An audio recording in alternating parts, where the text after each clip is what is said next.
la girafe ne parle pas. Autrefois, toutes les bêtes de la forêt parlaient.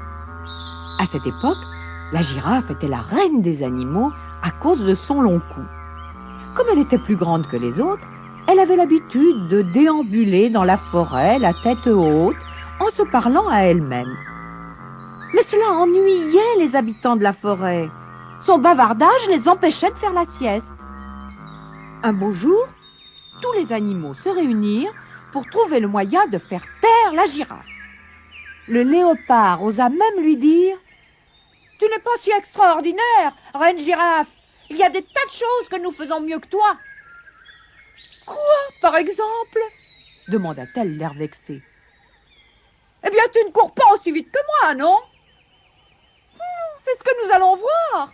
Un prudent petit chat.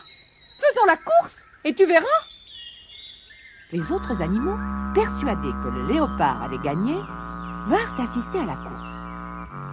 Le léopard et la girafe partirent. Bientôt, la girafe mena d'une encolure.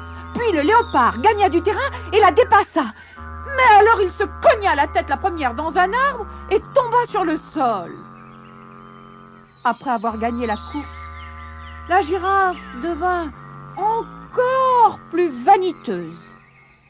Elle déambula dans la forêt, la tête plus haute que jamais, en se félicitant d'être bien supérieure aux autres animaux. De nouveau, toute la forêt résonna du vain bavardage de la girafe. Quelques jours plus tard, les animaux se rassemblèrent à nouveau pour décider de ce qu'ils allaient faire à son sujet. Mais seul le singe avait une idée. Il prit de la résine collante sur l'arbre à caoutchouc et l'emporta en sautant de branche en branche, en la répandant sur toutes les feuilles. Un peu plus tard, vint la girafe, qui se mit à brouter les feuilles. Mais chaque bouchée qu'elle avalait restait collée dans son long cou.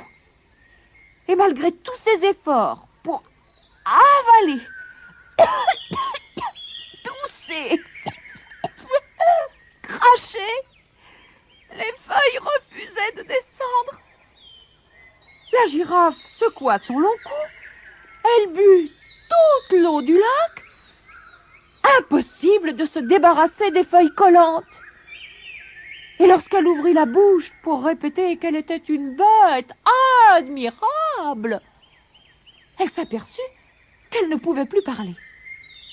La girafe était devenue muette. Tous les animaux remercièrent le singe d'avoir imposé le silence à la girafe fanfaronne. De ce jour-là, ils purent dormir des après-midi entiers, tandis que la girafe errait, formant avec sa bouche des mots silencieux au sommet des arbres.